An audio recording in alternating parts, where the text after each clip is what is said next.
সন্তানকে ভুলেও তিনটি কথা বলবেন না, বললে ওই সন্তানের মহাবিপদ আসবেই, এটা পরীক্ষিত।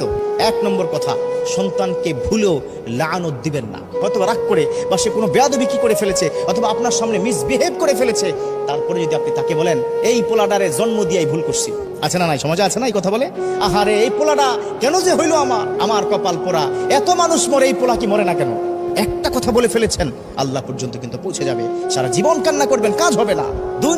দুই নম্বর কাজটা কিন্তু আমরা অনেক বেশি পরিমাণে করি। এই 2 নম্বর কাজটি করার কারণে আমার সন্তানটা নষ্ট হচ্ছে, সেটা হচ্ছে সন্তানের সামনে মিথ্যা বলবেন না বা তাকে মিথ্যা শিখাবেন না। 3 নম্বর, এটা বর্তমান সময় সবচাইতে বেশি ক্রাইসিস হচ্ছে, বর্তমান সময় ফ্যামিলি ক্রাইসিস, সেটা হচ্ছে হাজব্যান্ড এবং কি ওয়াইফের মধ্যে যখন ঝগড়া হয়, সেই ঝগড়াটা কখনোই আপনার সন্তানের সামনে করবেন না। যদি করেন, আপনার প্রতি অশ্রদ্ধা, আপনার প্রতি ভালোবাসাটা কমে যাবে। আল্লাহ আমাদের প্রত্যেককে বুঝার এবং মানার তৌফিক দান করুন, আমিন।